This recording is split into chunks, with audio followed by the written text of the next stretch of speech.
اتنے وقت کے لیے تو ناک بھی 40 چوروں کے خزانے پر پن پھیلا کر نہیں بیٹھا تھا جتنی دیر سے وہ جلات لاؤنج میں چوپڑی مار کر بیٹھا ہوا ہے۔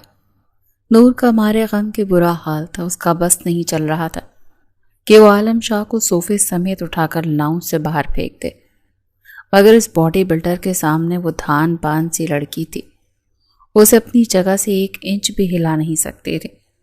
اسے صوفے سمیت اٹھانا تو بہت دور کی بات تھی۔ وہ یہ سب کچھ صرف دل ہی دل میں سوچ کر رہ گئی تھی، یار نور کچھ کرو نا، ٹائم ویسٹ ہو رہا ہے، مریم نے جمائی لیتے ہوئے بمشکل کہا تو نور نے اسے کھا جانے والی نظروں سے دیکھا۔ اب میں عالم لالا کو چوہا مار گولیاں دے کر ہمیشہ ہمیشہ کے لیے سلانے سے تو رہی، اس نے غصے سے پاؤں پٹکتے ہوئے کہا، لیکن پھر اچانک اس کے دماغ میں ایک آئیڈیا کلک ہوا۔ وہ اس جلاد کو چوہا مار گولیاں نہیں دے سکتی مگر نیند کی گولیاں تو دے سکتی تھی۔ دراصل آج ان سب کزنس کا افطاری کے بعد باہر جا کر آئس کریم کھانے کا پلان تھا، لیکن عالم شاہ نے سختی سے منع کیا ہوا تھا۔ لڑکوں کو رات 10 بجے تک حویلی سے باہر رہنے کی اجازت تھی، لیکن لڑکیوں کا 6 بجے ہی کرفیو لگ جاتا تھا۔ جب سے وہ جلاد لندن سے واپس آیا تھا تب سے اس نے سب کزنس کی ناک میں دم کر رکھا تھا۔ نور نے سوچا تھا کہ لندن میں کافی عرصہ گزارنے کے بعد وہ اوپن مائنڈڈ ہو گیا ہوگا، مگر عالم شاہ نے واپس آنے کے بعد سب سے پہلے اس کی یہی غلط فہمی دور کی تھی۔ اس نے نور کے بلا وجہ گھر سے باہر نکلنے پر سختی سے پابندی لگائی تھی۔ بقول اس کے لڑکیوں کا فضول میں حویلی کی 4 دیواری سے باہر نکلنا ایک معیوب عمل تھا۔ کبھی کبھار تو نور کو لگتا تھا کہ اس ہینڈسم اور شہزادے جیسی شخصیت کے حامل شخص میں کسی مولانا کی روح آ گئی ہے، مگر وہ ان خیالات کا کھل کر اظہار نہیں کر سکتے تھے کیونکہ محترمہ کو اپنی زندگی بے حد عزیز تھی اور وہ بے موت نہیں مرنا چاہتی تھی۔ ابھی عالم شاہ کو نیند کی گولیاں کھلانے کا پلان اسی کا تھا، لیکن اب سوال یہ پیدا ہوتا تھا کہ کون یہ جرأت کرے گا۔ حویلی کے سارے لڑکے اس وقت لان میں کرسیاں رکھ کر بیٹھے ہوئے تھے اور لڑکیوں کے باہر نکلنے کا انتظار کر رہے تھے۔ مجھے نہیں لگتا کہ وہ لوگ آنے والے ہیں، فیروز نے ایک نظر حویلی کے اندرونی حصے پر ڈالتے ہوئے کہا۔ ان لوگوں کو افطاری کے کافی وقت گزر گیا تھا اور اب وہ تراویح پڑھنے کے بجائے بڑے بابا سے چھپ کر پچھلے حصے میں بیٹھے لڑکیوں کے نکلنے کا انتظار کر رہے تھے کہ اچانک یہ آغا جان کی آواز ان کے کانوں میں گونجی، او نالائکوں کا مقلو، ابھی تک تم لوگ مسجد کیوں نہیں پہنچے؟ لو جی فیلڈنگ سیٹ ہو گئی، شہریار نے اپنا سر جھکاتے ہوئے غصے سے بڑبڑاتے ہوئے کہا۔ آغا جان کے کان کچھ زیادہ ہی تیز تھے۔ فیلڈنگ کا تو مجھے اندازہ نہیں ہے پیارے، لیکن میں تمہارا دماغ ضرور سیٹ کر دوں گا۔ چلو ابھی اور اسی وقت تینوں اٹھو اور میرے ساتھ مسجد چلو۔ قسم خدا کا، رمضان کا تو واحد مہینہ ہوتا ہے جب انسان کو اپنے گناہ بخشوانے کا موقع ملتا ہے، لیکن اللہ ہدایت دے میرے تینوں بھتیجوں کو جو بالکل اپنی ماؤں پر گئے ہیں، کونوں میں اکٹھے ہو کر باتیں بنانے کے علاوہ تو کچھ آتا ہی نہیں ہے انہیں۔ دیکھو اب آغا جان ہمارے ساتھ زیادتی کر رہے ہیں۔ فیروز کا خون اس عزت افزائی پر جوش مارنے لگا تھا۔ آفٹر آل اسے عورت کے ساتھ تشبیہ دی گئی تھی اور وہ خود کو بہت بڑی توپ چیز سمجھتا تھا۔ آغا جان تک اس کی یہ بات بھی پہنچ گئی تھی۔ اگلے ہی پل انہوں نے فیروز کا کان کھینچا اور اسے آگے کی طرف دھکا دیا۔ وہ بوکھلاتا ہوا تیزی سے حویلی کے اندرونی حصے سے باہر نکل گیا۔ شہریار اور حماد کھل کھلا کر ہنسنے لگے تھے۔ لڑکیوں کا خیال ایک لمحے کے لیے ان کے ذہن سے نکل چکا تھا۔ فیروز کو رہ رہ کر اپنے گھٹنوں کی فکر ہو رہی تھی۔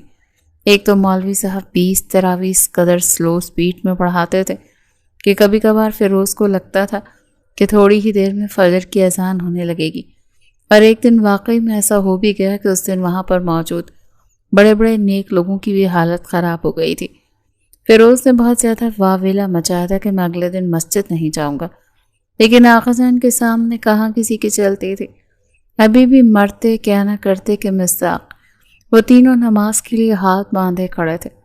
دوسری طرف نور نے اپنے لبوں پر پیاری سی مسکراہٹ سجائی اور ہاتھوں میں جوس کا گلاس اٹھا کر لاؤنج کی طرف بڑھنے لگی، لیکن پھر ایک جھٹکے سے رک گئی۔ مریم نے انتہائی بیزاری سے اس کے چہرے کو گھورا۔ اگر تم یہ سب نہیں کر سکتی تو مجھے بتاؤ، میں جا کر اپنی نیند پوری کر لیتی ہوں۔ صبح 2 بجے پھر سے اماں اٹھانے کے لیے آ جائیں گی۔ ایک تو پتہ نہیں اماں کو مسئلہ کیا ہے، گھر میں اتنی زیادہ ملازمائیں موجود ہیں لیکن انہیں تو صرف اور صرف میرے روپ میں ایک مفت کی ملازمہ چاہیے۔ مریم کا اپنا غم تازہ ہو گیا تھا۔ یار ان ساری باتوں کو چھوڑو، مجھے بتاؤ میں شکل سے چورنی تو نہیں لگ رہی ہوں نا؟ مریم نے انتہائی غصے سے اسے دیکھا۔ نہیں، تم چورنی تو نہیں لگ رہی، بس تمہاری شکل کے اوپر یہ لکھا ہوا ہے کہ تم نے اس جوس کے گلاس میں نیند کی گولیاں ملائی ہیں۔ یہ سننے کی دیر تھی کہ نور نے بوکھلاتے ہوئے گلاس وہیں سائڈ پر پٹک دیا۔ مریم اپنا سر دونوں ہاتھوں میں گرا کر رہ گئی۔ یا میرے اللہ، میں اس بیوقوف لڑکی کا کیا کروں؟ میں مذاق کر رہی تھی تمہارے ساتھ۔ تم شکل سے نہ تو چورنی لگ رہی ہو، نہ ہی تمہارے چہرے پر کچھ لکھا ہوا ہے۔ اب وہ میری ماں، میرے ہاتھ دیکھو اور جلدی سے جا کر اس جلاد کو یہ جوس پلاؤ اور اس سے ہماری جان چھڑواؤ۔ قسم سے اب ایسا لگنے لگا ہے کہ ہم آئس کریم کھانے کے لیے نہیں بلکہ کوئی محاذ لڑنے کے لیے جا رہے ہیں۔ نور نے ایک بار پھر سے اپنے آپ کو کمپوز کیا اور تیز تیز قدم اٹھاتی ہوئی کچن سے باہر نکل گئی۔ وہ جیسے ہی عالم شاہ کے قریب جا کر کھڑی ہوئی تو عالم نے ایک سرسری سی نظر اس کے وجود پر ڈالی۔ وہ لالا؟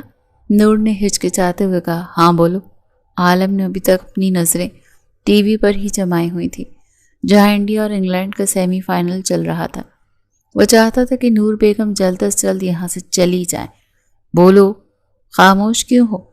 عالم نے اب کی بار تھوڑا سا سخت لہجے میں اسے مخاطب کیا تو وہ ایک دم خوف سے تھر تھر کانپنے لگی۔ عالم حیران رہ گیا، پھر اس کی نظر جوس کے گلاس پر ٹھہر گئی۔ کیا تم یہ میرے لیے بنا کر لائی ہو؟ جی لالا، یہ میں نے آپ کے لیے اپنے ہاتھوں سے بنایا ہے، بہت ہی مزیدار اور لذیذ جوس بنا ہے، آپ پئیں گے تو آپ کے ہوش اڑ جائیں گے۔ یہ کہہ کر اس نے بے ساختہ اپنے لبوں پر ہاتھ رکھا اور اس کے چہرے کی رنگت ایک دم سے سفید ہو گئی تھی۔ شکر تھا کہ عالم نے اس کے چہرے پر غور سے نہیں کیا تھا، ورنہ اسے ساری کہانی سمجھ آ جاتی۔ اگلے ہی پل عالم نے اس کے ہاتھوں سے گلاس لیا اور ایک ہی سپ میں پی گیا۔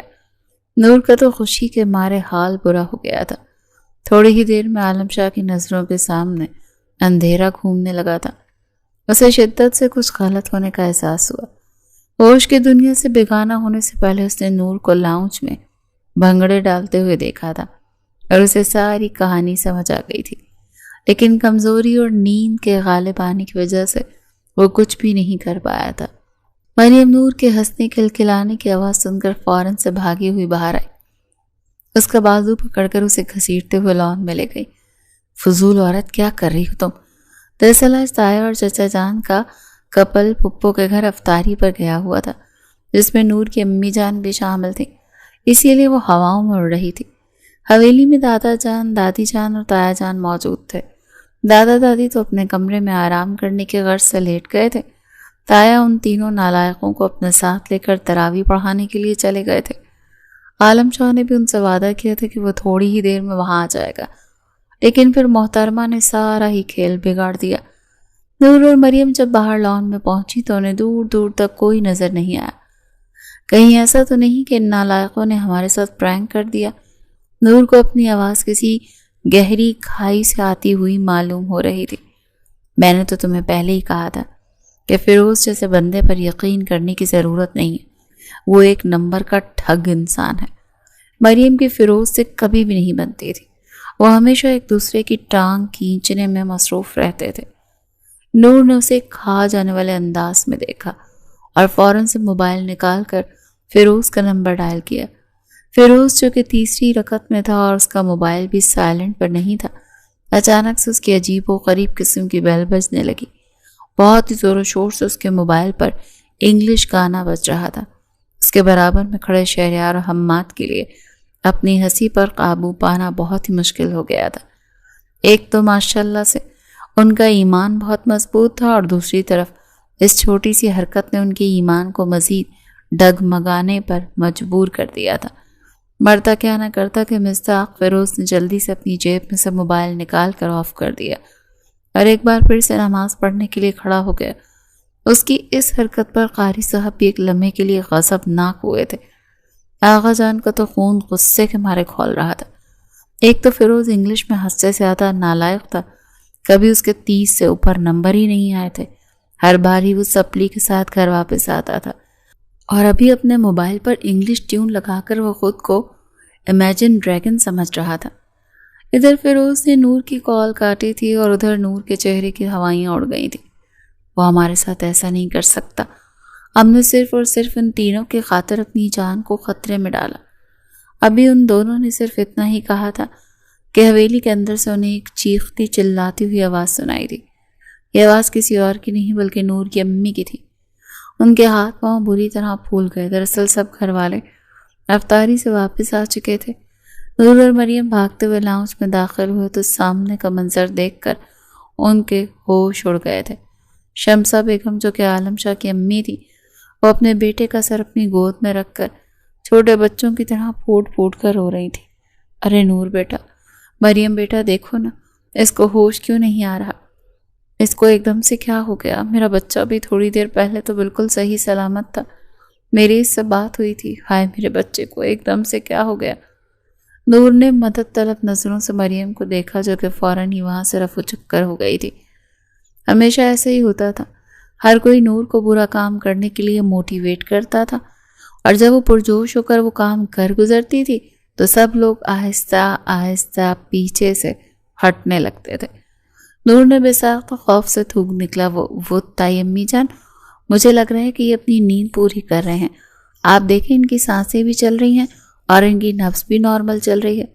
تائی جان مجھے تو لگتا ہے کہ لالا بھنگ پی کر سوئے ہیں، یا پھر انہوں نے کوئی نشہ وشا کیا ہوگا۔ بنٹی نے ماحول کو مزید سنگین بنانے کی کوشش کی۔ نور نے کھا جانے والی نظروں سے اپنے چھوٹے بھائی کو دیکھا جو اس کی کاربن کاپی ہی تھا، لیکن ان فضول کی حرکتوں میں اس سے بھی 2 ہاتھ آگے تھا۔ ہائے ایسا نہیں ہو سکتا، میرا بچہ تو بہت شریف ہے، وہ یہ کام نہیں کر سکتا، شمسہ بیگم نے 2 ٹوک انداز میں کہا۔ تب تک دادا جان گاؤں کے ڈاکٹر کو بھی کال کر چکے تھے۔ تھوڑی ہی دیر میں ڈاکٹر وہاں پہنچے جو پی ایچ ڈی فیل تھی، لیکن چودھری نے اسے ڈسپنسری میں رکھا ہوا تھا کیونکہ وہ چھوٹے موٹے کام کر لیتی تھی، جیسے انجیکشن وغیرہ لگوانا ہو یا پھر کسی کو بخار کی دوائی وغیرہ دینی ہو۔ نور تو چاہے کتنی بھی بیمار کیوں نہ ہو لیکن مر کر بھی اس ڈاکٹر کے پاس نہیں جاتی تھی۔ جیسے ہی ڈاکٹر نے دادا جان کو یہ بات کہی کہ یہ نشہ آور دوا کھانے کی وجہ سے ہوش و حواس سے بیگانہ ہو گیا ہے، صبح تک یہ ہوش میں آ جائے گا، تو دادا جان کا دماغ تو ایک دم ہی گھوم گیا۔ ان کا بس نہیں چل رہا تھا کہ عالم شاہ کو اٹھا کر کھڑکی سے باہر پھینک دے۔ بنٹی بھی ماحول کو مزید سنگین بنانے کی کوشش کر رہا تھا۔ وہ اس وقت چوپڑی مار کر تائی جان کے پاس ہی بیٹھا ہوا تھا، کبھی اپنے چھوٹے موٹے ہاتھوں سے ان کے آنسو صاف کرتا اور کبھی ماحول کی سنگینی میں اضافہ کرتے ہوئے بولتا، تائی جان آپ میری بات پر یقین نہیں کریں گی، لیکن میں نے کئی بار ان کے دوستوں کو بھی بوتلیں اٹھائے ہوئے گھومتے ہوئے دیکھا ہے۔ آپ خود ہی سوچیں نا، جس کے دوست اتنے لوفر ہو سکتے ہیں وہ خود بھی تو ان کاموں میں پڑ سکتا ہے نا۔ اور یہ بھی تو دیکھیں نا کہ لالا نے اپنی پوری زندگی لندن میں گزاری ہے۔ شمسہ بیگم کو اب اس کی ساری باتیں سچی لگ رہی تھیں۔ تو دوسری طرف جیسے ہی ڈاکٹر صاحبہ کمرے سے باہر نکلی تو نور تیزی سے بھاگتی ہوئی ان کے پاس گئی۔ اس نے اپنے دوپٹے کے نیچے سے 5-5 ہزار کے 3 نوٹ نکالے اور ڈاکٹر صاحبہ کے ہاتھوں میں رکھتے ہوئے کہا، آپ کا بہت بہت شکریہ، آپ کا یہ احسان میں کبھی بھی نہیں بھولوں گی، اور اس کے ساتھ ساتھ آپ کو ایک چھوٹی سی ہدایت بھی کرتی چلوں کہ اب آپ سنبھل کر رہیے گا اور اپنے آپ کو میرے کزن سے بچا کے رکھیے گا، کیونکہ میرا کزن بہت ہی کوئی عجیب و غریب شے ہے، کہیں ایسا نہ ہو کہ میری وجہ سے آپ مشکل میں پھنس جائیں۔ ڈاکٹر جویریہ کو تو کوئی پرواہ ہی نہیں تھی، وہ 15,000 لے کر خوشی خوشی وہاں سے نکل گئی۔ سحری تک کوئی بھی چین سے سو نہیں پایا۔ ڈاکٹر نے عالم شاہ کو ایک انجیکشن لگایا تھا جس کی وجہ سے وہ جلدی ہوش میں آ گیا تھا۔ ادھر اس کی آنکھیں کھلی اور ادھر سب لوگ ایک ساتھ اس پر حملہ آور ہو گئے۔ عالم کی نظریں صرف اور صرف ایک چہرے کو تلاش کر رہی تھی جو وہاں پر موجود نہیں تھا۔ اسے کچھ سمجھ نہیں آ رہا تھا کہ وہاں پر کیا ہو رہا ہے۔ پھر جب دادا چند گرجدار آواز مجھ سے پوچھنے لگے، کیا تم میں ذرا بھی شرم ہے یا نہیں؟ رمضان کے مہینے میں بھی نشے کرتے پھر رہے ہو؟ اور مجھے بتاؤ کہ وہ ساری بوتلیں تم نے کہاں پر چھپا کر رکھی ہوئی ہیں؟ میں ان بوتلوں کو آگ لگاتا ہوں۔ غضب خدا کا، تم اس گاؤں کے سردار ہو اور حویلی کے بڑے بیٹے ہو، تمہیں تو دوسروں کے لیے رول ماڈل ہونا چاہیے، لیکن ادھر سردار کی اپنی ہی چادر میں سوراخ ہے، باقیوں کو کوئی کیا ہی کہے۔ دادا جان پہلے پلیز میری بات سن لیں اور مجھے بتائیں کہ آپ کس نشے کی بات کر رہے ہیں۔ مجھے اس عورت نے جوس پلایا تھا، اس نے کمرے میں داخل ہوتے ہوئے نور کی طرف انگلی سے اشارہ کرتے ہوئے کہا، اور ادھر ہی نور کو احساس ہو گیا کہ وہ غلط ٹائم پر اس کے کمرے میں داخل ہو گئی ہے۔ لیکن چونکہ ڈاکٹر نے اس کے نشے کی تصدیق کر لی تھی، اسی وجہ سے وہ سینہ تان کر دو ٹوک انداز میں بولی، دادا جان دیکھیں، خود کو بچانے کے لیے اب مجھ پر الزام لگا رہے ہیں۔ آپ جانتے بھی ہیں کہ مجھے ان کا کام کرنے کا کوئی شوق نہیں ہے، ان کے لیے جوس بنانا تو بہت دور کی بات ہے۔ یہ کہہ کر اس نے اپنا سر جھٹک دیا اور فیروز کے پہلو میں جا کر کھڑی ہو گئی۔ جیسے اس نے فیروز کے کاندھے پر ہاتھ رکھا، وہ درد سے بلبلا اٹھا اور پھر بیچاری سی شکل بناتے ہوئے بولا، تایا جان نے بہت زور کی ماری ہے، ہاتھ مت لگاؤ، پورا جسم دکھ رہا ہے۔ دراصل اسی موبائل ٹیون کی وجہ سے ہی اسے اچھی خاصی مار پڑی تھی۔ نور مسکراہٹ دباتے ہوئے سر جھکا کر کھڑی ہو گئی تھی اور عالم شاہ کو صفائیاں پیش کرتا ہوا دیکھ رہی تھی۔ پہلے تو عالم نے نارمل سے انداز میں سب سے لوگوں سے بات کرنے کی کوشش کی، لیکن جب کسی نے بھی اس کی کوئی بات نہیں سنی تو وہ حلق کے بل دہڑتے ہوئے بولا، بس بہت ہو گیا، جب میں کہہ رہا ہوں کہ میں نے نشہ نہیں کیا تو آپ لوگ کیوں میرے پیچھے پڑ گئے ہیں؟ میں جھوٹ نہیں بولتا اور یہ بات آپ سب لوگ ہی جانتے ہیں۔ اور اماں، کم از کم آپ کو تو مجھ پر یقین ہونا چاہیے، اس بیوقوف عورت نے مجھے جوس پلایا تھا، میں نہیں جانتا اس عورت نے اس میں کیا ملایا ہوا تھا۔ یہ سننے کی دیر تھی کہ نور نے فوراً سے اپنی آنکھیں آنسوؤں سے بھر لیں اور دھاڑیں مار مار کر رونے لگی۔ آخر میں سب لوگوں کو میں ہی کیوں ملتی ہوں؟ سب لوگ مجھ پر ہی کیوں الزام لگاتے ہیں؟ دادا جان نے اسے دیکھا تو اس کا دل بھر آیا۔ میری بچی، انہوں نے فوراً ہی اسے اپنے سینے سے لگا لیا اور انگلی اٹھا کر عالم شاہ کو دھمکی دیتے ہوئے کہا کہ تمہاری یہ غلطی پہلی اور آخری سمجھ کر ہم معاف کر رہے ہیں۔ دوبارہ اگر تم نے ایسی کوئی غلطی کرنے کی جرت بھی کی یا پھر اس بارے میں سوچا بھی تو تمہیں اپنی جائیداد سے بے دخل کر دوں گا۔ آپ وہ ساری جائیداد پہلے ہی میرے نام کر چکے ہیں دادا جان، عالم نے ان کے علم میں اضافہ کرتے ہوئے کہا۔ تو وہ بے چینی سے پہلو بدل کر رہ گئے تھے۔ جذبات میں آ کر انہوں نے واقعی میں ساری زمینیں اور حویلیاں عالم شاہ کے نام کر دی تھی۔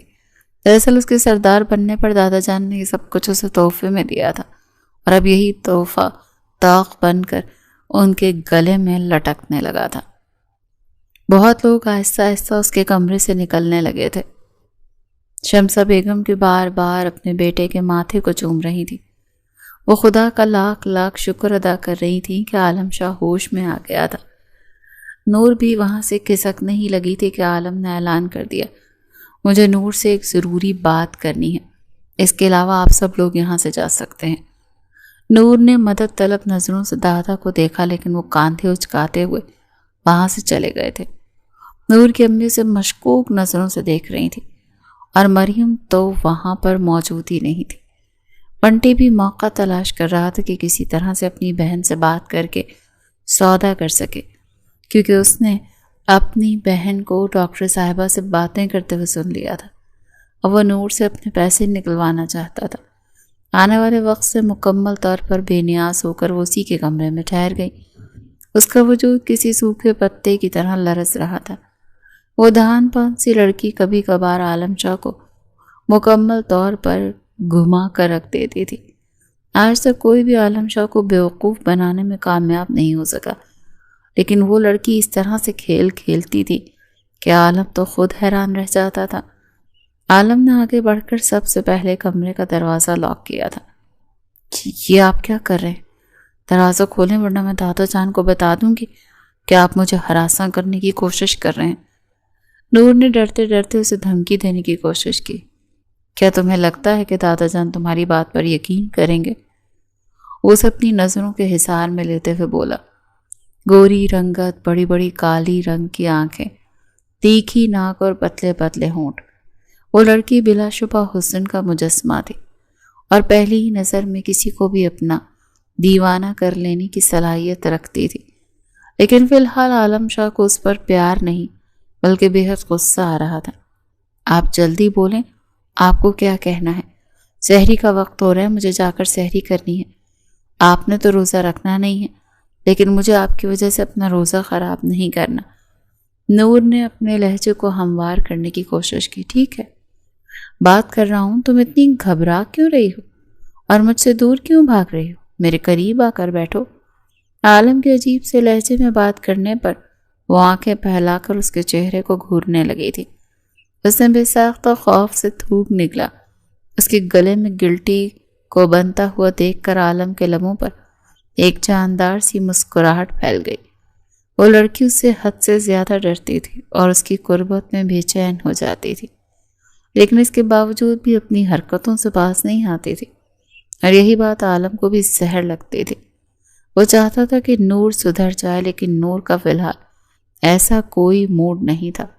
کل تم دادا جان کے سامنے دو ٹوک انداز میں اس بات کا اعتراف کرو گی کہ تم نے میرے جوس میں نیند کی گولیاں ملائی تھیں اور انہی وجہ سے بتاؤ گی، لیکن انہیں بتانے سے پہلے تم مجھے وجہ بتاؤ گی کہ تم نے ایسا کیوں کیا تھا۔ عالم شاہ اس کا بازو پکڑ کر اسے ایک جھٹکے سے اپنی جانب کھینچ چکا تھا۔ نور اس افتاد کے لیے واقعی میں ذہنی طور پر تیار نہیں تھی۔ اس کا دل تو 120 کی سپیڈ سے بھاگ رہا تھا۔ اس نے بے ساختہ اپنے دونوں ہاتھ عالم کے سینے پر جمائے۔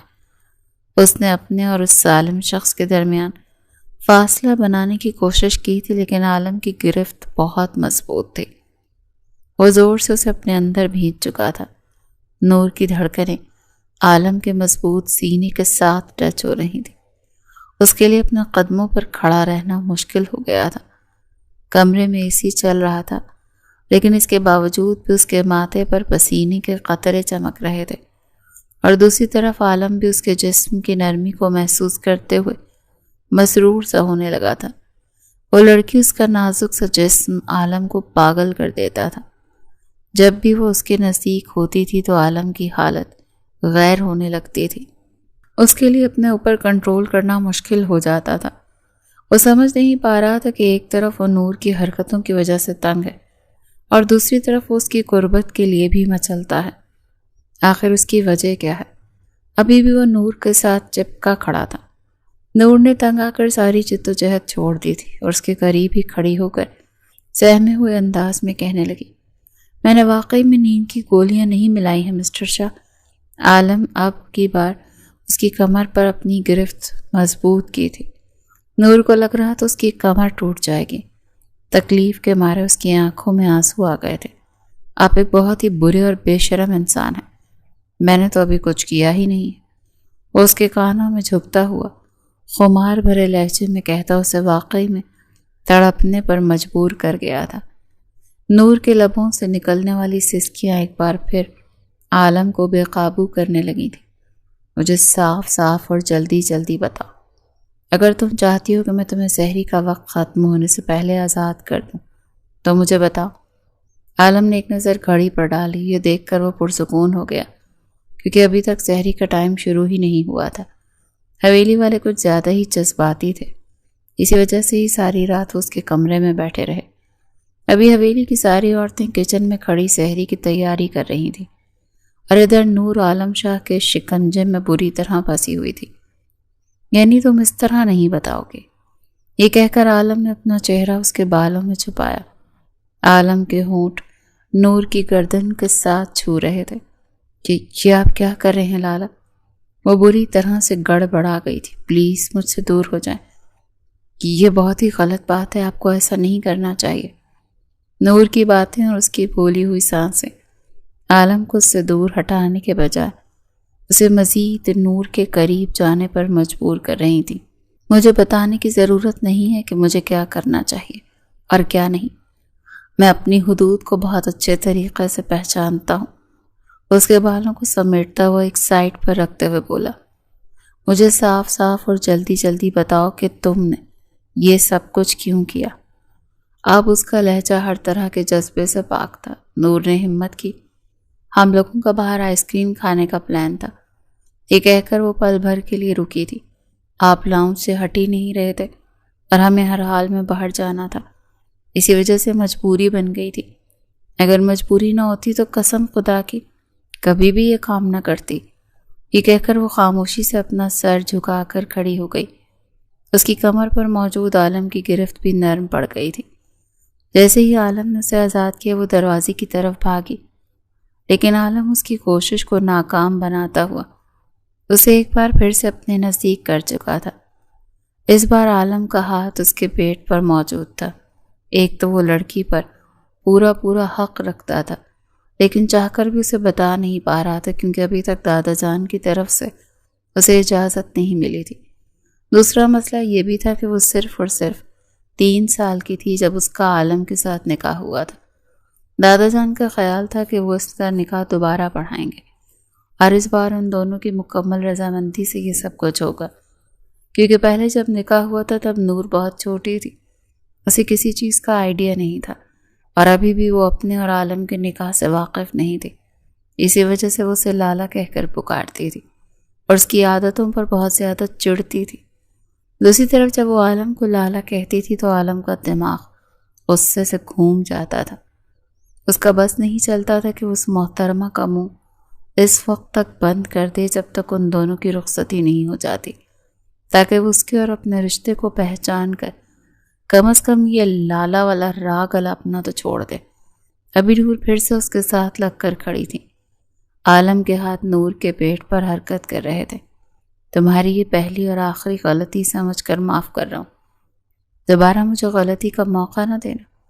یہ کہہ کر اس نے نور کو آزاد کیا تو وہ اس بار پہلے سے بھی زیادہ سپیڈ سے کمرے سے باہر نکل گئی، لیکن سامنے سے آنے والے فیروز کے ساتھ بری طرح سے ٹکرا گئی۔ ہائے اللہ، میری ناک توڑ دی تم نے۔ یہ سینہ ہے یا بلڈوزر؟ اور دیکھ کر نہیں چل سکتے کیا؟ اگر تمہیں اپنی آنکھیں استعمال کرنی نہیں آتی تو ان کو جا کر ڈونیٹ کیوں نہیں کر دیتے ہو؟ نور نان اسٹاپ شروع ہو گئی تھی۔ فیروز کا منہ پہلے تو حیرت سے کھلا کا کھلا رہ گیا، پھر وہ گاؤں کی عورتوں کی طرح ہاتھ نچاتے ہوئے بولا، او بی بی، غلطی میری نہیں بلکہ تمہاری ہے۔ تم ہوا کے گھوڑے پر سوار بھاگی چلی آ رہی تھی۔ وہ اسے سخت سست سناتا ہوا پھر سے سیڑھیاں اترتا ہوا نیچے چلا گیا۔ نور کا دل ابھی تک بے ترتیب تھا۔ نیچے آ کر سحری کر لو، عالم شاہ سے حکم سناتا ہوا اس کے قریب سے گزر گیا۔ اس کے پرفیوم کی خوشبو کو محسوس کرتی ہوئی پھر سے بے چین ہو گئی تھی۔ یا اللہ، ابھی تھوڑی دیر پہلے کیا ہوا ہے؟ مجھے تو ابھی تک یقین نہیں آ رہا۔ اس نے بے ساختہ اپنے گالوں کو تھپکا۔ کیا مجھے اس بارے میں گھر میں کسی کو بتانا چاہیے؟ امی کو جا کر لازمی بتاؤں گی کہ انہوں نے میرے ساتھ بیڈ ٹچ کیا ہے، کہ اگر یہ بات میں نے اپنے دل میں دبا کر رکھی تو کل کو تو یہ کچھ بھی کر سکتے ہیں۔ مجھے ہر حال میں اپنی عزت کو بچانا ہوگا۔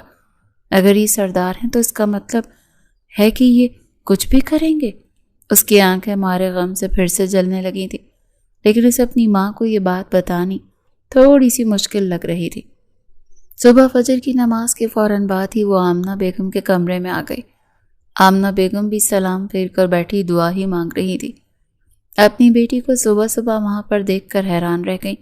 امی جان، مجھے آپ سے بات کرنی ہے، نور نے بمشکل ٹوٹے پھوٹے الفاظ میں کہا اور ان کے قریب گرنے والے انداز میں بیٹھ گئی۔ آمنہ بیگم کو شدت سے کچھ غلط ہونے کا احساس ہوا۔ جیسے ہی انہوں نے پیار سے اپنی بیٹی کے گالوں پر ہاتھ رکھا تو وہ ان سے لپٹ کر دھاڑے مار مار کر رونے لگی۔ یوں لگ رہا تھا جیسے کوئی بہت بڑا مسئلہ ہو گیا ہو۔ آمنہ بیگم کے تو ہاتھ پاؤں پھول گئے، اپنی بیٹی کو سنبھالنا ان کے لیے مشکل ہو گیا تھا۔ دوسری طرف انہیں یہ بھی ٹینشن تھی کہ کہیں ایسا نہ ہو کہ ان کی بیٹی کی آواز کمرے سے باہر نکل جائے۔ فوراً سے جا کر انہوں نے کمرے کا دروازہ اندر سے لاک کیا اور پانی کا گلاس اٹھا کر نور کی طرف بڑھایا۔ کیا ہو گیا تمہیں؟ کیوں رو رہی ہو؟ مجھے سب بتاؤ۔ انہوں نے اس کا ہاتھ اپنے ہاتھوں میں لیتے ہوئے جذباتی لہجے میں سوال کیا۔ امی جان، میں گندی بن گئی ہوں، اب میں اچھی بچی نہیں رہی ہوں۔ یہ کہہ کر وہ پھر سے رونے لگی۔ ارے میری جان، مجھے بتاؤ تو صحیح کہ ہوا کیا ہے؟ اماں جان، وہ کل عالم لالا نے مجھے بیڈ ٹچ کیا تھا۔ پہلے انہوں نے میری کمر پر ہاتھ رکھا تھا، پھر انہوں نے میرے پیٹ پر بھی ہاتھ لگایا تھا۔ امی، وہ بہت ہی بے شرم ہے، وہ میرے ساتھ ایسا کیسے؟ اس سے پہلے وہ مزید کچھ کہتی، آمنہ بیگم نے اپنا ہاتھ اس کے لبوں پر مضبوطی سے جما کر اس کی آواز کا گلا گھونٹ دیا تھا اور اپنا سر دونوں ہاتھوں میں گرا دیا۔ انہوں نے اپنے سسر صاحب کو بارہا کہا تھا کہ اب وہ دونوں سمجھدار ہو گئے ہیں بہتر یہی کہ نور کو اس نکاح کی حقیقت کے بارے میں بتا دیا جائے، لیکن دادا جان کا بھی کوئی خاص موڈ نہیں بن رہا تھا۔ ان کو لگتا تھا ان کی پوتی اس رشتے کے بارے میں جان کر ہی منہ پھاڑ کر انکار کر دے گی۔ وہ چاہتے تھے کہ پہلے نور اور عالم کے درمیان انڈرسٹینڈنگ کریٹ ہو جائے اور وہ ایک دوسرے کو سمجھنے لگے، لیکن ان کا یہ خواب بھی ادھورا ہی رہ گیا تھا۔ انڈرسٹینڈنگ تو دور کی بات تھی، وہ دونوں غصے کے وقت ایک دوسرے کی شکل دیکھنا بھی پسند نہیں کرتے تھے۔ اماں جان، آپ مجھے کیوں چپ کروا رہی ہیں؟ اگر آپ کو یہ لگتا ہے کہ میں روایتی عورتوں کی طرح منہ بند رکھوں گی اور یہ ظلم سہتی رہوں گی تو یہ آپ کی غلط فہمی ہے۔ بے وقوف عورت، خاموش ہو جاؤ، کیا فضول بولے جا رہی ہو؟ اس نے کوئی ظلم نہیں کیا، وہ تمہارا شوہر ہے۔ ہائے، وہ میرا کیا ہے؟ نور نے بے چینی سے سوال کیا اور اپنی ماں کا بازو پکڑ کر زور زور سے جھنجھوڑا۔ بے وقوف عورت، مجھے کیوں جھنجھوڑ رہی ہو؟ آمنہ بیگم تکلیف سے کرراتے ہوئے بولی تو نور نے فوراً سے ان کا بازو چھوڑ دیا۔ اماں، آپ نے ابھی کیا کہا؟ وہ میرا کیا ہے؟ نور کو اپنی آواز کسی گہری کھائی سے آتی ہوئی معلوم ہو رہی تھی۔ وہ شدت سے دعا کر رہی تھی کہ وہ بحری ہو جائے یا پھر تھوڑی دیر پہلے اس نے جو سنا وہ جھوٹ ثابت ہو جائے، لیکن اس وقت اس کی دونوں دعائیں پوری نہیں ہو سکتی تھیں۔ نہ تو وہ بحری ہوئی تھی اور نہ ہی اس کی اماں جان نے اپنی بات چینج کی تھی۔ میں نے کہا کہ وہ تمہارا شوہر ہے۔ جب تم 3 سال کی تھیں تب تمہارا اس سے نکاح ہو گیا تھا۔ ہائے میرے اللہ، میں مر گئی، یہ کہہ کر نور نے باقاعدہ طور پر اپنا سینہ پیٹنا شروع کر دیا تھا۔ فضول باتیں مت کرو اور یہ حرکتیں بند کرو، بہت ہی فضول حرکتیں ہیں یہ، تم سوچ بھی نہیں سکتی کہ کتنا گناہ ملتا ہے۔ آمنہ بیگم نے اس کے دونوں ہاتھ پکڑ کر نیچے کی طرف گرا دیے۔ اور مجھے بتاؤ، اس میں آخر مسئلہ ہی کیا ہے؟ عالم جیسا انسان تو چراغ ڈھونڈنے سے بھی نہیں ملے گا۔ اماں جان، آپ کو کیوں لگتا ہے کہ ٹیکنالوجی کے زمانے میں میں لیلا بن کر چراغ اٹھا کر اپنے مجنو کو جنگلوں میں ڈھونڈتی پھروں گی؟ نہ تو میرا دماغ خراب ہے، نہ ہی میں اس قدر بے وقوف ہوں۔ میں تو بلب کی روشنی میں اپنی مرضی کے بندے کو پسند کر کے اس سے شادی کروں گی۔ مجھے یہ چراغ والا سو کالڈ عالم شاہ نہیں چاہیے۔ آمنہ بیگم نے اگلے ہی پل زور سے اس کی کمر پر دھموکا جڑا تو وہ درد سے کرراہ کر رہ گئی۔ آپ مجھے کیوں مار رہی ہیں؟ میرا کیا قصور ہے اس میں؟ ایک تو آپ نے میرے سر پر اتنا بڑا بم گرا دیا اور اب میری حوصلہ افزائی کرنے کے بجائے آپ مجھے ہی مارتی چلی جا رہی ہیں۔ بتا رہی ہوں میں آپ کو، میں اس ظالم انسان سے شادی نہیں کروں گی، اس نے تو میرا کچومر بنا دینا ہے۔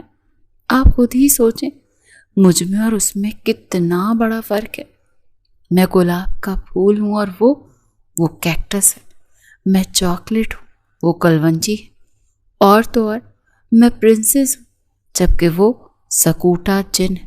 اماں جان، قسم سے ذرا سا غور کریں تو آپ کو خود ہی سب کچھ صاف صاف نظر آنے لگے گا۔ مجھے کسی بھی چیز پر غور کرنے کی ضرورت نہیں ہے، یہ فیصلہ میری مرضی کے مطابق ہی ہوا تھا اور میں آج بھی اپنے فیصلے پر مطمئن ہوں۔ ارے اس سے شادی کرنے کے لیے گاؤں کا کیا، خاندان کی ساری لڑکیاں مری چلی جا رہی ہیں۔ اماں تو پھر آپ ان کو ہی کیوں نہیں مرنے دیتی؟ مجھے کیوں بن موت کے مار رہی ہیں آپ؟ اب وہ باقاعدہ طور پر رونے والی ہو گئی تھی۔ دادی جان، جو کہ آمنہ بیگم سے بات کرنے کے غرض سے کمرے میں آئی تھی، اپنی پوتی کو جڑی ہوئی حالت میں آنسو بہاتا ہوا دیکھ کر اپنا سینہ تھام کر رہ گئی۔ ارے میری بچی، کیا ہوا تمہیں؟ دادی جان، ظلم ہوا ہے میرے ساتھ، ایک ایسے انسان کے ساتھ باندھا گیا ہے مجھے جو میری خوشیوں کا قاتل ہے۔ مجھ سے اس کی ملازمہ بننا نہیں ہوتا۔ یہ کہہ کر وہ غصے سے پاؤں پٹکتی ہوئی کمرے سے باہر نکل گئی۔ وہ اور عالم واقعی میں اپوزٹ پول تھے۔ عالم حد سے زیادہ ڈسپلن والا بندہ تھا، اصولوں والا شخص تھا، لیکن اس کے مقابلے میں نور صاحبہ حد سے زیادہ لاپرواہ تھی۔ نہ تو اس کے اصول تھے اور نہ ہی اسے ڈسپلن کا پتہ تھا۔ اگر کبھی غلطی سے کوئی اس کے کمرے میں قدم رکھ دیتا تو یوں لگتا ہے کہ جیسے وہ کباڑ خانے میں آ گیا ہو، جبکہ دوسری طرف عالم شاہ کو ہر چیز ترتیب سے رکھنے کی عادت تھی۔ وہ کسی بھی چیز کو یا کسی بھی شخص کو اپنی چیزیں چھیڑنے کی اجازت نہیں دیتا تھا۔ اور نہ ہی کسی کو اس کی اجازت کے بغیر اس کے کمرے میں داخل ہونے کی پرمیشن تھی۔ وہ صفائی کا بہت پابند تھا، جبکہ محترمہ کو سر صفائی کا ہوش ہی نہیں ہوتا تھا۔ تب آغا جان بھی تنگ آ کر کہہ دیتے تھے کہ کتا بھی اپنی جگہ صاف کر کے بیٹھتا ہے۔ تب وہ کمینگی بھرے انداز میں مسکراتے ہوئے کہتی، لیکن آغا جان میں تو بلی ہوں نا۔ وہ بے چینی سے پہلو بدل کر رہ جاتے تھے۔ ایک تو وہ لڑکی خاندان کی سب سے چھوٹی اور لاڈلی تھی، دوسرا حد سے زیادہ بے وقوف بھی تھی۔ اس کے جانے کے بعد دادی جان نے اپنی بہو کی طرف سوالیہ نظروں سے دیکھا تو وہ تھکے ہوئے انداز میں بیڈ پر ہی بیٹھ گئی۔ میں نے آپ کو کہا تھا نا امی جان کہ ابا کو بولیں کہ وہ اس بے وقوف عورت کو نکاح کے بارے میں بتا دیں۔ اب اسے خود سے ہی پتہ چل گیا ہے۔ تھوڑی دیر پہلے آ کر اس نے مجھے جو کچھ کہا ہے میں آپ کو بتا نہیں سکتی۔ میرے کانوں سے تو ابھی تک دھواں نکل رہا ہے۔ دادی جان نے اپنے لب مضبوطی سے بھینچ لیے۔ انہیں ساری کہانی سمجھ آ چکی تھی۔ کل جب ان کے پوتے نے انہیں کمرے سے نکلنے کے لیے کہا تھا تب بھی انہیں تھوڑا تھوڑا شک ہونے لگا تھا، لیکن پھر اپنی سوچوں پر لا حول ولا قوت پڑھتے ہوئے وہ وہاں سے چلی گئی تھی۔ نور بیگم جس کا دم بری طرح سے گھٹ رہا تھا، اس کا ارادہ لان میں جا کر چہل قدمی کرنے کا تھا، لیکن باہر سے آتے ہوئے دشمن جہاں کے ساتھ ٹکراتے بچی۔ رمضان کے مہینے میں بقول اس کے عالم شاہ کو آرام نہیں تھا۔ وہ روز جاگنگ پر جاتا تھا۔ ابھی بھی اس کا چہرہ پسینے سے تر تھا، لیکن اس کی سانسیں نارمل تھیں۔ نور کو دیکھ کر اس کی آنکھیں عجیب سے انداز میں چمکی تھیں، تو دوسری طرف نور کے پورے وجود میں سنسنی دوڑ گئی تھی۔ اس نے وہاں سے فرار ہونے کی کوشش کی تو عالم نے اس کا بازو پکڑ کر اسے فوراً سے سائڈ پر کھینچ لیا اور اسے دیوار کے ساتھ پن کر لیا۔ تو یقیناً تمہیں ہم دونوں کے رشتے کی حقیقت کے بارے میں اندازہ ہو گیا ہوگا۔ اس کے بالوں کی لٹ کو اپنی انگلی کے گرد گھماتے ہوئے خمار بھرے لہجے میں کہتا، اسے لرزنے پر مجبور کر گیا تھا۔ یہ کیا کر رہے ہیں آپ؟ مجھے کسی چیز کے بارے میں کچھ بھی نہیں پتا۔ اس نے اپنے آپ کو مضبوط ظاہر کرنے کی کوشش کی تھی، حالانکہ اندر سے اس کی حالت ٹائٹ ہو گئی تھی۔ ارے میری جان، میں یہی تو آپ کو کہہ رہا ہوں کہ اگر آپ کو نہیں پتا تو پھر مجھے بتانے کا موقع دیں۔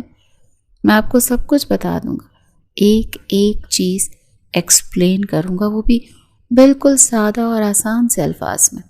روزے کا خیال کرتے ہوئے ایک دم سے اس سے دور ہو گیا تھا، لیکن ابھی نہیں۔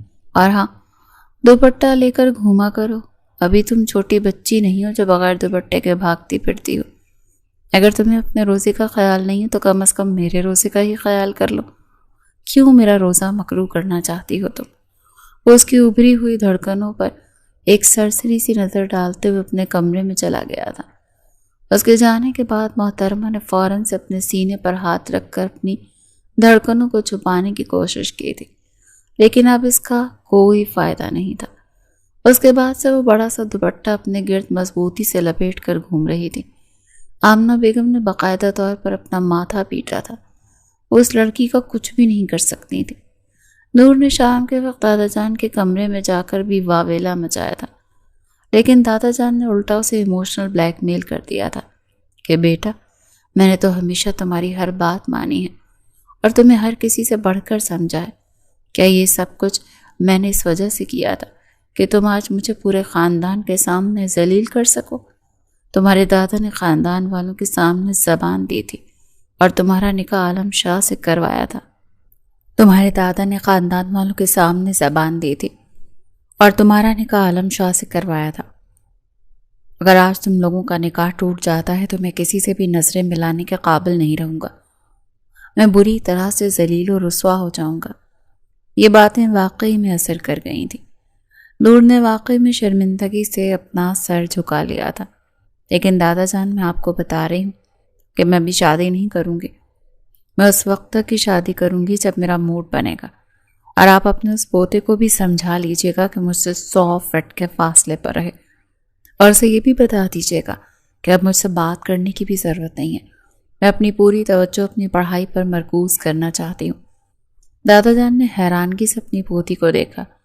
پہلی بار انہوں نے اس کے منہ سے پڑھائی کا نام سنا تھا، ورنہ تو جہاں پر بھی پڑھائی کی بات ہوتی تھی وہاں سے محترمہ تو 9 2 11 ہو جاتی تھی، لیکن ابھی ایک دم سے شادی سے بچنے کے لیے اسے اپنی پڑھائی کی ٹینشن ہونے لگی تھی۔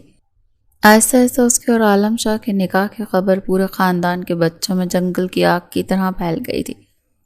نور کو سب سے زیادہ روسٹ کرنے والا کوئی اور نہیں بلکہ فیروز ہی تھا۔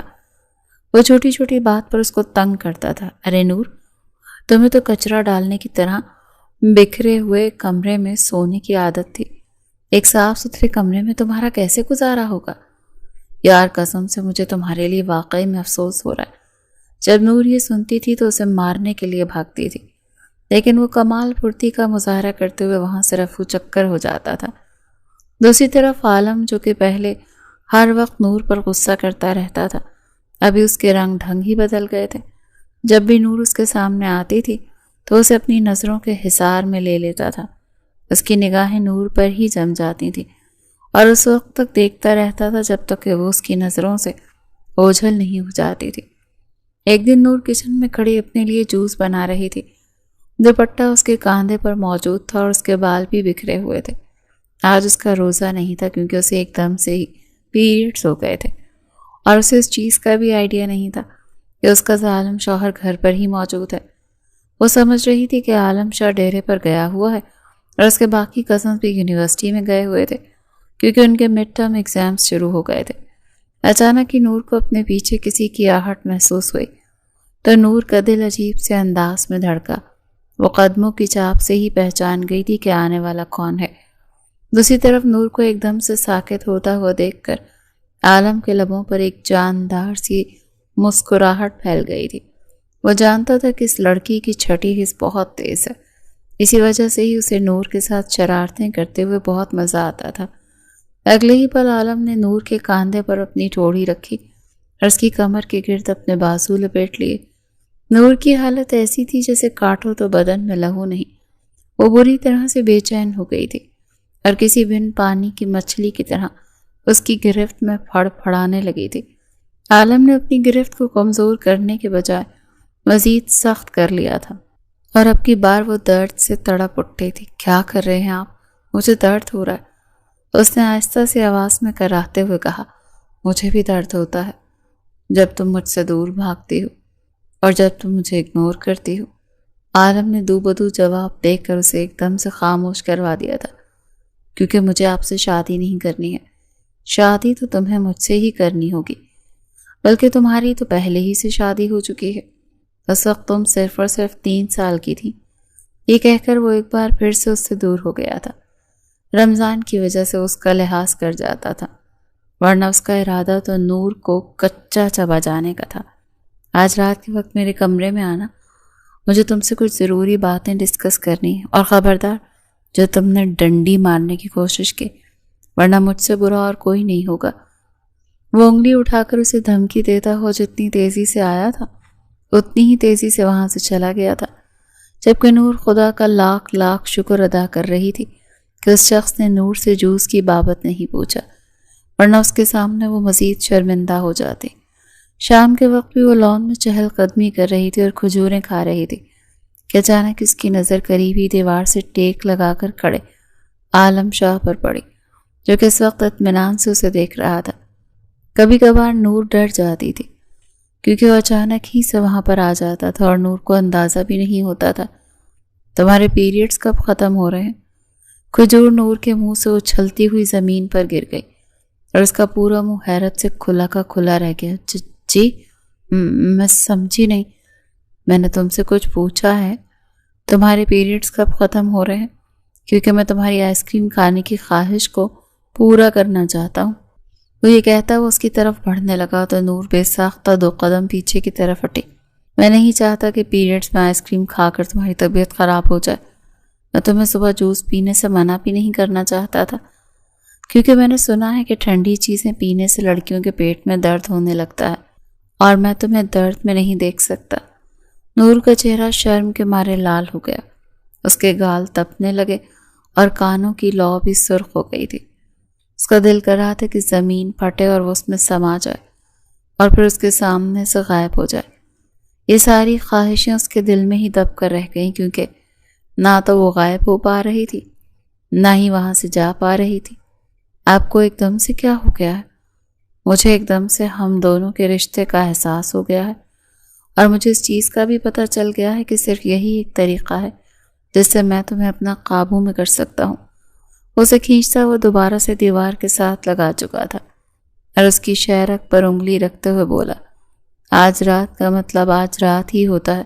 مجھے مایوس مت کرنا اور مجھے ناراض بھی مت کرنا، ورنہ تو بہت زیادہ پچھتاؤ گی۔ اس کی چھوٹی سی ناک کو کھینچتا ہوا وہ ایک بار پھر سے وہاں سے چلا گیا تھا۔ نور تو گرنے والے انداز میں زمین پر بیٹھ گئی تھی۔ اپنی دوستوں سے وہ بڑی بڑی باتیں کرتی تھی کہ اسے مائیکل مورون جیسا شوہر چاہیے۔ وہ خود بھی حد سے زیادہ رومانٹک تھی، لیکن ابھی اس دشمن جہاں کی قربت اور الفتوں پر اس کی حالت غیر ہونے لگی تھی۔ ایسا نہیں تھا کہ نور کو عالم شاہ کا اپنے قریب آنا برا لگتا تھا۔ وہ اس کی قربت کو انجوائے کرتی تھی اور اس سے اس کے دل کی حالت بھی چینج ہو جاتی تھی اور اس کا موڈ بھی خوشگوار ہو جاتا تھا۔ اسے صرف اور صرف یہ بات تنگ کر رہی تھی کہ عالم شاہ کو زبردستی اس کے سر پر مسلط کیا گیا ہے اور اس سے اس کی مرضی نہیں پوچھی گئی۔ بس اسی وجہ سے ہی وہ پیچھے ہٹ رہی تھی۔ اسے اس چیز کو اپنی انا کا مسئلہ بنا لیا تھا، نہیں جانتی تھی کہ اسے صرف اسی کا ہی نقصان ہوگا۔ رات کے وقت وہ عالم کے کمرے میں نہیں گئی تھی، بلکہ اپنا بستر سیٹ کرنے کے بعد اطمینان سے لیٹ گئی تھی۔ وہ گہری نیند میں ڈوبی ہوئی تھی جب اسے محسوس ہوا جیسے کسی نے اسے اپنے بازوؤں میں بھرا ہو۔ اس کی آنکھیں پٹ سے کھل گئیں۔ اس نے دیکھا تو عالم اس کے انتہائی نزدیک موجود تھا۔ عالم کی ٹانگیں اس کے اوپر تھیں اور اسے مکمل طور پر وہ اپنے شکنجے میں لیے ہوئے تھا۔ وہ سانس بھی نہیں لے پا رہی تھی۔ عالم نے اس کی گردن پر اپنے لب رکھے اور بھاری لہجے میں کہا، تم سانس لے سکتی ہو میری جان، تمہیں میں نے سانس لینے سے منع نہیں کیا۔ اس کا لہجہ شرارتی تھا۔ وہ فوراً سے ہی گہرے گہرے سانس لینے لگی۔ وہ اس کی اس حالت پر ایک بار پھر سے بے قابو ہونے لگا تھا۔ اب کی بار پر اس پر مکمل طور پر سایہ فگن ہو گیا تھا۔ پہلے وہ اس کی گردن میں اپنا منہ چھپانے لگا، پھر وہ اس کے کاندھے سے اس کی قمیض ڈھلکا کر وہاں پر چومنے لگا۔ اس دوران وہ بھی خود کو روک نہیں پا رہی تھی۔ کبھی وہ عالم کی شرٹ کو اپنی مٹھیوں میں جکڑ لیتی تو کبھی اس کے سینے پر زور زور سے ناخن مارنے لگتی تھی۔ جیسے ہی عالم کا ہاتھ نیچے کی طرف بڑھا تو وہ ایک جھٹکے سے اٹھ بیٹھی۔ اس نے بے ساختہ عالم کو پیچھے کی طرف دھکا دیا اور تیزی سے نفی میں سر ہلاتے ہوئے کہا، نہیں، میں یہ سب کچھ آپ کے ساتھ نہیں کر سکتی ہوں۔ عالم پل بھر کے لیے حیران رہ گیا تھا۔ اسے شدت سے کچھ غلط ہونے کا احساس ہوا۔ کیا مطلب ہے تمہارا؟ میرے ساتھ کیا نہیں کر سکتی؟ یہی جو آپ میرے ساتھ کرنا چاہتے ہیں۔ میں آپ کو پسند نہیں کرتی ہوں۔ عالم کو پہلے لگتا تھا کہ وہ شرم کی وجہ سے اس کے قریب آنے سے گھبراتی ہے اور حیا کی وجہ سے وہ اس سے دور بھاگتی ہے، لیکن اب اس کے منہ سے یہ سننے کے بعد اس نے مضبوطی سے اپنی مٹھیاں بھینچ لی تھی۔ تم ہوش میں تو ہو؟ جانتی بھی ہو تم کیا کہہ رہی ہو؟ جی، میں اپنے پورے ہوش و حواس میں یہ بات کر رہی ہوں کہ میں آپ کے ساتھ نئی زندگی کی شروعات نہیں کر سکتی ہوں۔ آپ مجھے اچھے نہیں لگتے اور میں اس زبردستی کے رشتے کو چلا بھی نہیں سکتی ہوں۔ اس کا لہجہ دو ٹوک تھا۔ عالم کا چہرہ چٹانوں کی طرح سخت ہو گیا۔ تم اپنی زندگی کی بہت بڑی غلطی کر رہی ہو۔ وہ آگے بڑھ کر اس کی گردن پر اپنا ہاتھ رکھ کر اس کا ماتھا اپنے ماتھے کے ساتھ ٹکاتے ہوئے بولا، یہ غلطی نہیں ہے، بلکہ میں جو کر رہی ہوں اپنی مرضی سے کر رہی ہوں اور میں اس پر خوش ہوں۔ مجھے آپ کے وجود سے گھن محسوس ہوتی ہے اور میں کبھی بھی آپ جیسے انسان کو اپنے شوہر کے روپ میں نہیں دیکھنا چاہتی۔ میں نے آپ کو ہمیشہ ہی اپنا لالا سمجھا ہے۔ یہ سن کر عالم کی آنکھیں مارے ضبط کے لال ہو گئی تھی۔ وہ اس عورت پر ہاتھ نہیں اٹھانا چاہتا تھا۔ تم جانتی بھی ہو کہ تم اس وقت اپنے شوہر سے بات کر رہی ہو؟ عالم نے بپھرے ہوئے لہجے میں کہا۔ کیسا شوہر؟ نور نے سینہ تان کر اس کی آنکھوں میں آنکھیں ڈالیں۔ وہ شوہر جو اپنی طاقت کے زور پر مجھے اپنا بنانا چاہتا ہے، وہ شوہر جس نے مجھے گھر کی چار دیواری میں قید کر دیا۔ عالم شاہ، میں آپ کو پسند نہیں کرتی، نہ ہی آپ کی شخصیت کو اور نہ ہی آپ کی قربت کو۔ میرے لیے آپ صرف ایک بوجھ ہیں جسے میں اپنے گلے سے اتار دینا چاہتی ہوں۔ نور نہیں جانتی تھی کہ جانے انجانے میں وہ کتنا سخت الفاظ اپنے لبوں سے نکال چکی ہیں۔ تو سب سے پہلے تمہاری غلط فہمی دور کرتا ہوں اور پھر میں تمہیں اپنے اور تمہارے رشتے کے بارے میں بھی صاف صاف بتاتا ہوں۔ یہ کہہ کر عالم نے ایک جھٹکے سے اسے اپنے نزدیک کیا۔ وہ اس کے ہونٹوں کو اپنی دسترس میں لے چکا تھا۔ اگلے ہی پل وہ اس کے ہونٹوں کو قطرہ قطرہ پینے لگا تھا۔ جب تک محترمہ کی حالت خراب نہ ہوئی تب تک عالم نے اسے آزاد نہیں کیا، اور پھر اسے ایک جھٹکے سے خود سے دور کرتے بولا، تم نے کہا تھا نا کہ تم مجھے پسند نہیں کرتی، تو سن لو نور بیگم، آج کے بعد میں تمہارے سائے سے بھی دور رہوں گا۔ میں عالم شاہ ہوں۔ عورتیں میری ایک جھلک کو ترستی ہیں اور تم نے میری محبت کی توہین کی ہے۔ اب میں اس وقت تک تمہارے اس کمرے میں قدم نہیں رکھوں گا اور نہ ہی تمہیں ہاتھ لگاؤں گا جب تک تم خود اپنی مرضی سے تڑپ کر مجھے نہیں پکارو گی۔ اور یاد رکھنا، وہ دن ضرور آئے گا جب تم اسی در پر معافی مانگنے آؤ گی، لیکن شاید تب تک میں بہت دور نکل چکا ہوں گا۔ یہ کہہ کر وہ تیز تیز قدم اٹھاتا ہوا کمرے سے باہر نکل گیا تھا۔ وہ جو ابھی تک اس کے لمس کے حصار میں تھی، اس کی بات سن کر غصے سے اپنا سر جھٹکتے ہوئے بولی، میں آپ کو مرتے دم تک نہیں پکاروں گی، یہ میرا آپ سے وعدہ ہے۔ اس نے دو ٹوک انداز میں کہا، لیکن ایک طرف سے اس کا دل بھی بوجھل ہو گیا تھا۔ وہ سمجھ نہیں پا رہی تھی کہ اسے کیا ہو گیا ہے۔ اگلی صبح جب وہ سو کر اٹھی تو اسے عالم کہیں بھی نظر نہیں آیا، ورنہ پچھلے کچھ دنوں سے جب بھی وہ اٹھتی تھی تو اسی کے انتظار میں لاؤنج میں بیٹھا ہوتا تھا اور اسے ایک نظر دیکھنے کے بعد ڈیرے پر جاتا تھا۔ وہ یہ بات اچھے طریقے سے جانتی تھی اور اسے اچھا بھی لگتا تھا، لیکن اپنی انا کی تسکین کو پہنچانے کے لیے رات اس نے وہ الفاظ ادا کر دیے تھے جو اسے نہیں کرنے چاہیے تھے۔ ابھی بھی اپنے آپ کو کمپوز کرتے ہوئے وہ ناشتے کی ٹیبل پر جا کر بیٹھی۔ فیروز مریم کے ساتھ نوک جھونک کر رہا تھا اور مریم اس کو بار بار ناگواری سے دیکھتی تھی۔ دیکھو فیروز کے بچے، میری تو ابھی شادی نہیں ہوئی، بچے کہاں سے آ گئے؟ فیروز نے پھر سے ایک ٹھنڈا جوک مارا۔ مریم نے زور سے اس کے پاؤں پر پاؤں مارا۔ دادی جان دیکھ رہی ہیں نا آپ اپنی پوتی کی حرکتیں؟ نور بھی اپنی توجہ ان کی طرف مرکوز کرنے کی کوشش کر رہی تھی، لیکن بار بار ناکام ہو رہی تھی۔ اس کا ذہن بھٹک کر عالم شاہ کی طرف جا رہا تھا۔ کہیں میں نے غلط تو نہیں کر دیا؟ نہیں، میں نے کچھ بھی غلط نہیں کیا۔ مجھے انہیں یہ بات باور کروا دینا چاہیے تھی کہ میں اس زبردستی کے رشتے کو نہیں مانتی، تاکہ انہیں پتہ چلے کہ میری اپنی بھی مرضی ہے۔ لیکن میری مرضی کیا ہے؟ اس سوال پر وہ اٹک گئی تھی۔ جواب میں اس کی نظروں کے سامنے عالم شاہ کا چہرہ گھوم رہا تھا۔ بلا شبہ وہ اس کے منہ پر اسے لالا کہہ کر پکارتی تھی، لیکن پیٹھ پیچھے اس کی سہیلیاں بھی اسے عالم کے نام سے چھیڑتی تھیں، اور اکثر ہی اسے کہتی تھی کہ جس دن تمہارا بھیا تمہارا سیاں بن گیا نا، اس دن تمہاری قسمت سیٹ ہو جائے گی۔ اور حیرت کی بات یہ تھی کہ اسے کبھی بھی یہ سب برا نہیں لگا تھا۔ دادی جان، میں سوچ رہا ہوں کہ آپ عید کے بعد عالم لالا اور نور کی رخصتی کے ساتھ ہی ہم دونوں کی رخصتی کر دیں۔ یہ سن کر دادی نے سرسری سی نظر نور پر ڈالی اور ٹھنڈے لہجے میں کہا، عالم نے عید پر شادی کرنے سے انکار کر دیا ہے، فی الحال اس کا شادی کا کوئی ارادہ نہیں۔ نور نے پھر سے بے چینی سے پہلو بدلا۔ یہ بات اس کے دل میں خنجر کی طرح لگی تھی۔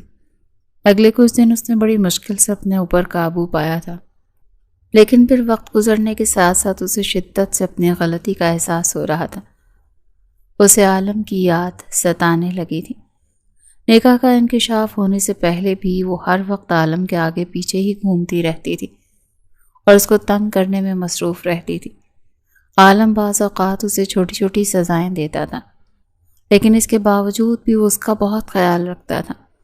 جو چیز نور کو سب سے زیادہ اچھی لگتی تھی وہ یہ تھی کہ جب بھی عالم کسی جگہ پر گھومنے جاتا تھا تو اس کے لیے خاص طور پر چیز خرید کر لاتا تھا۔ ابھی بھی عالم اسلام آباد میں ہی موجود تھا۔ شام کے وقت اپنے دوست کے ساتھ شاپنگ مال گیا تو وہاں پر اسے ایک ڈریس اچھا لگا تھا۔ تب بھی اس کی نظروں کے سامنے نور کا چہرہ گھوما۔ ناراضگی کو سائڈ پر رکھ کر اس نے وہ ڈریس پیک کروا لیا۔ پھر اس کے بعد اس نے میچنگ جھمکے بھی خریدے تھے۔ وہ جانتا تھا کہ نور زیادہ عرصے تک اس سے دور نہیں رہ پائے گی، کم از کم اتنا تو اسے اپنی محبت پر یقین تھا۔ لیکن اس دوران بھی وہ غیر ارادی طور پر روزے گنتا تھا، اور ابھی آخری عشرہ شروع ہو چکا تھا۔ صرف 9 روزے باقی رہ گئے تھے، لیکن ابھی تک نور کی طرف سے اسے کوئی کال موصول نہیں ہوئی تھی۔ دوسری طرف نور بھی نہ چاہتے ہوئے عالم کی طرف سے رابطے کا انتظار کر رہی تھی۔ عالم کے جانے کے بعد سے اس کی دنیا ویران سی ہو گئی تھی، اور وہ اس بات کو تسلیم کر بیٹھی تھی کہ عالم اس کی روح کا حصہ بن گیا ہے۔ 27واں روزہ تھا اور نور کا صبر جواب دے گیا۔ وہ دادی جان کے کمرے میں گئی اور ان کے گلے لگ کر پھوٹ پھوٹ کر رونے لگی۔ دادی جان، آپ عالم کو واپس بلا لیں، انہیں بتائیں کہ مجھ سے غلطی ہو گئی اور میں اپنی غلطی پر شرمندہ ہوں۔ مجھے ان سے یہ سب نہیں کہنا چاہیے تھا، اور اب شرمندگی اتنی بڑھ گئی ہے کہ مجھ میں اتنی ہمت بھی نہیں ہے کہ میں نے کال کر کے معافی مانگ سکوں۔ مجھے ڈر لگ رہا ہے کہ کہیں ایسا نہ ہو وہ مجھے دھتکار دیں۔ دادی جان نے اسے ناراضگی کی وجہ نہیں پوچھی تھی، بلکہ اسے تسلی دی تھی کہ فکر مت کرو، سب کچھ ٹھیک ہو جائے گا، میں عالم سے تمہارے حوالے سے بات کروں گی۔ ادھر دادی جان نے عالم کے سامنے نور کا نام لے کر صرف اتنا کہا تھا کہ نور بہت شرمندہ ہے، تو عالم نے جواب دیا اس کو کہیں کہ وہ خود مجھ سے معافی مانگے، آپ کو بیچ میں لانے کی کوشش نہ کرے۔ عالم نے یہ کہہ کر کال کاٹ دی تھی۔ چاند رات سے پہلے ایک دن پہلے عالم کو نور کے نمبر سے کال آئی۔ چند لمحے یوں ہی خاموشی کی نظر ہو گئے۔ نور نے ٹھہرے ہوئے لہجے میں کہا کہ آپ واپس آ سکتے ہیں۔ یہ کہہ کر اس نے جلدی سے کال کاٹی اور موبائل بند کر کے سائڈ پہ رکھ دیا۔ اگلی ہی صبح عالم شاہ حویلی پہنچ گیا تھا۔ پورا دن اسے نور کہیں بھی نظر نہیں آئی تھی۔ عالم کو اس پر نئے سرے سے غصہ آنے لگا تھا۔ رات کے وقت وہ ڈیرے سے گھر واپس آیا اور چھت پر جا کر کھڑا ہو گیا۔ تھوڑی ہی دیر کے بعد اسے وہاں پر نور کی موجودگی کا احساس ہوا۔ اگلے پل نور اس سے لپٹ کر چھوٹے بچوں کی طرح پھوٹ پھوٹ کر رونے لگی تھی۔ عالم کے تو ہاتھ پاؤں پھول گئے تھے۔ آپ بہت برے ہیں، آپ مجھے کیسے چھوڑ کر جا سکتے ہیں؟ آپ میرے ساتھ ایسا کیسے کر سکتے ہیں؟ عالم اسے کہنا چاہتا تھا کہ تم نے بھی تو میرے ساتھ غلط کیا تھا، لیکن اس نے کوئی بھی شکوہ کیے بغیر پیار بھرے لہجے میں کہا، میں تمہیں چھوڑ کر نہیں گیا تھا، میں بس تمہیں اس رشتے کو سمجھنے کے لیے تھوڑا سا وقت دے رہا تھا۔ تو کیا آپ یہ بات مجھے بتا نہیں سکتے تھے؟ نور نے چہرہ اٹھا کر چھوٹے بچوں کی طرح منہ بناتے ہوئے کہا تھا۔ I am really sorry madam, وعدہ کرتا ہوں دوبارہ آپ کو شکایت کا موقع نہیں دوں گا۔ یہ کہہ کر عالم نے فوراً سے اپنے کان پکڑے۔ چلیں کیا یاد کریں گے، معاف کر دیتی ہوں۔